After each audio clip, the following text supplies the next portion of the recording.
लेकिन ये ज़हनियत के जो वो कहते हैं ना सिम्टम्स होते हैं ना बीमारी के, ये जो ज़हनी मर्ज है इसको, इसकी बीमारी के सिम्टम्स आपने पहले भी देखे थे। 9 महीने देखा था आपने। इसी GHQ में जहाँ बैठे हैं इस पे इसने हमला नहीं कराया था? कराया था या नहीं कराया था?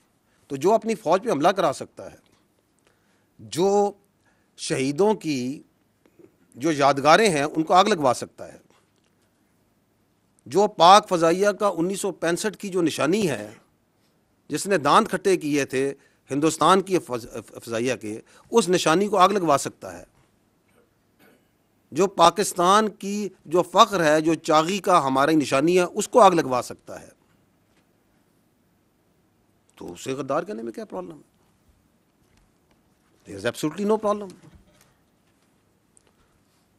क्योंकि आप अगर देखें, एक और सिम्टम मैं बताता हूँ आपको, आप फॉलो करें इसके मीडिया में जो इसकी ट्वीट्स आती हैं, इसको देखें ये कितना इम्प्रेस है, जो एक नॉन गद्दार है इस मुल्क का, शेख मुजीबुर रहमान, उसकी अफकार से कितना मुतासिर है, बार बार उसको कोट करता है, उसकी मिसालें देता है।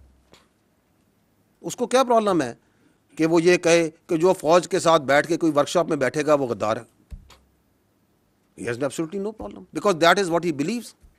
क्योंकि वो ये समझता है कि उसको सारा इल्म है, उसके अलावा सब गलत है, और जो वो कह रहा है सब ठीक है। और अगर आप उसके लिए काम करें, उसके साथ चलें, तो आप भी ठीक है। जिसकी सियासत की डेफिनेशन ये है कि अगर मैं इक़्तिदार में हूं तो जमहूरियत है, अगर मैं इक़्तिदार में नहीं हूं तो आमरियत है। That's his definition of politics which he understands. लेकिन again I will again repeat that you can fool some of the people all the time, all of the people some of the time, but you cannot fool all the people all the time। तो आपकी ये सियासी शोबदाबाजी है, इसका काम, इसका वक्त अभी ख़त्म हो चुका है। एक और जो ये शख्स है, इसके बयानिए की एक और कार्रवाई आपको भी दिखाते हैं, और वो है his obsession of his media and social media with army। वो इतनी ऑब्सेशन कॉमिकल है कि ये हर, आप इनकी फॉलो करें इनके बयानिए को, जिसकी मैंने आपको चलाया, वो कैसे एक ऑर्गेनाइज तरीके से चलाते हैं, कि उसके अंदर how much obsessed with this what is happening in the army. अभी ये CDF की आपने नोटिफिकेशन है, हर 10 मिनट 15 मिनट घंटे बाद कोई इधर बैठा वीलॉग कर रहा है, ये हो गया फलाना हो गया। कभी किसी ने किसी को वाइस चीफ डिक्लेयर कर दिया कि भाई ये वाइस चीफ बन गया है, ये अभी प्रमोट हो गया है। और यार तुम्हें क्या ऑब्सेशन है फौज के साथ? तुम्हारे पास एक सूबे की हुकूमत है, उसके बारे में क्यों नहीं बात करते हो? उसकी गवर्नेंस के बारे में क्यों नहीं बात करते हो? कोई सियासत के बारे में बात क्यों नहीं करते हो? ये दहशतगर्दी की इतनी बड़ी जंग चल रही है, इसके बारे में बात क्यों नहीं करते हो? ये हिंदुस्तान से इतनी बड़ी थ्रेट है, तुम एक सियासी पार्टी हो, तुम इसके बारे में बात क्यों नहीं करते हो? और पाकिस्तान के इतने इश्यूज हैं, आप लोग इनको हाईलाइट करते हैं, why don't you talk about it? तुम्हारी सुई क्यों इस फौज पे फंसी हुई है? क्योंकि तुम्हारा पूरा बयानिया इस फौज के ऊपर है। हम बार बार तुम्हें कह रहे हैं कि हमें अपनी सियासत से दूर रखो। इधर पाकिस्तान की फौज में कोई वाकया हो जाए, कुछ हो जाए, ये इस तरह पढ़ते हैं जैसे जोन सा ना पता नहीं क्या हो गया। ये देखिएगा, ये चलाइएगा जरा, ये प्रोपेगेंडा जो फौज का चलाते हैं। ये चंद पिछले दिनों का दिखा रहे हैं कि फौज के बारे में प्रोपेगेंडा कैसे चल रहा है। Vice chief of army staff Pakistan फौज में बन गया है। कौन से अकाउंट्स हैं? ये वही अकाउंट्स हैं जो आपको पहले दिखा रहे हैं।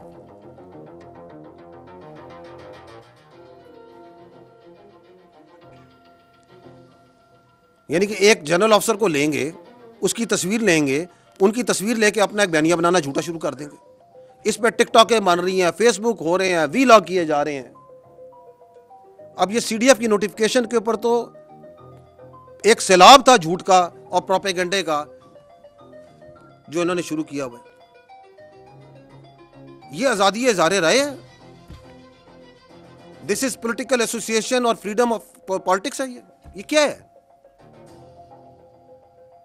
ये कौन सी सियासत है? पाकिस्तान उस नोटिफिकेशन के बारे में बात कर रहा है, अखबार आप उस नोटिफिकेशन के बारे में खबरें छपवा रहे हैं, टीवी के ऊपर आप चीजों को नॉर्मलाइज करने की उस नोटिफिकेशन की बात कर रहे हैं, आपका वजीर दिफा उसके ऊपर स्टेटमेंट दे रहा है, आपका दूसरा वजीर राणा सनाउल्लाह आगे चलें। 13 तारीख से लेकर अब तक बात कर रहा है, वो लीडिंग रोल में आ जाता है। एक ऑर्डिनेशन कैसे हुई, कोई किसी का नोटिफिकेशन नहीं है, किसी के सर पर जूनी दी गई, लेकिन साथ-साथ कॉन्स्टिट्यूशन आगे चलें, तोड़ा गया है, तो ये क्या वाकया देखते जाइएगा ये कैसे चलाते हैं। आप मोटरसाइकिल नहीं चला, माशाल्लाह वर्दी पहन के पूरी फौज बाइक ले एक आधा चले और ये साहब इधर इस्लामाबाद में बैठ के जो सा जो दिल में आ रहा है बोली जा रहे हैं।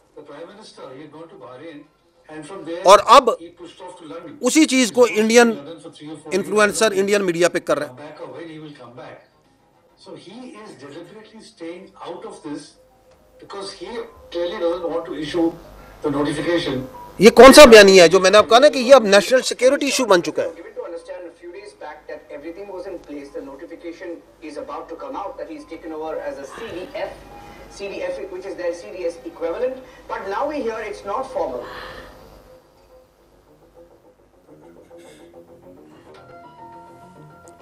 साथ साथ बराबर में एक रिटायरमेंट का, एक्सटेंशन का।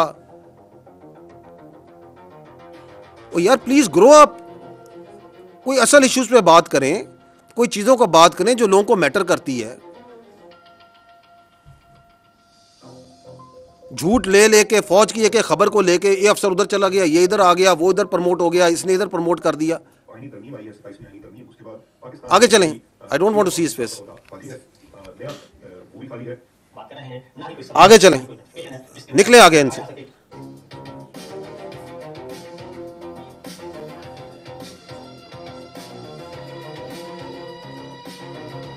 अच्छा जी, ये सीनियर आर्मी अफसर के घर पे हमला हो गया, एक रिटायर्ड अफसर है उनके घर पे हमला हो गया। पता नहीं कहां से सोचते हैं, कहां से इनके ज़हनों में ये ख्यालात आते हैं। किसी को एडवाइजर बना दिया, किसी को एनएसए बना दिया, उधर बैठे हुए हैं, वहां पे क्या इनका कोई कैबिनेट डिवीजन खोली हुई है, कोई एस्टेब्लिशमेंट डिवीजन खोली हुई है। अब नोटिफिकेशन जारी हो गया, जाली नोटिफिकेशन चला दिया, अपनी मर्जी से नोटिफिकेशन बना दिया, चला दिया।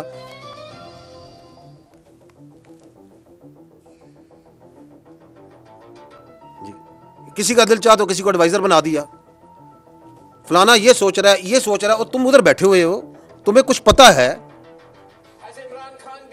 और फिर ये किसने चलाया था कि ये मर गए, और ये चला रहा है चीख चीख के। और ये शख्स याद है आपको, ये अभी 9 मई 10 मई में ये पाकिस्तान का दोस्त है। किस पार्टी का बयानिया चला रहा है, ये क्यों चला रहा है, और घंटों चलाता है, आज भी इससे चला रहा होगा बैठा हुआ। मैं इसलिए कह रहा हूं, and there is no free lunch. ये क्यों चला रहा है, there is a कलूजन।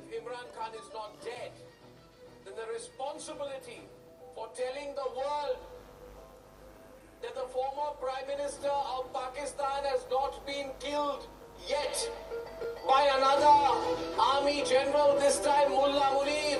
That responsibility is that of Mullah Munir and Mullah Munir alone. He must tell ये किसके अल्फाज बोल रहा है, किसके अल्फाज हैं ये बताएं मुझे, किसके अल्फाज ये बोल रहा है मुझे बताएं, किस पार्टी के अल्फाज बोल रहा है, किस डिलूजन, किस नार्सिस, किस ज़हनी मरीज के अल्फाज बोल रहा है, और तवातर से बोल रहा है, क्योंकि उनको सर्व कर रहा है, उनको इसका फायदा है। ये कौन सी सियासत है कि जी ये हमारा आईनी हक है, हमारा कानूनी हक है कि हमें मिलवाया जाए, हम ये सोचा कि ये बातचीत जो है पूरी दुनिया तक पहुंचाएं और तवातर से पहुंचाएं।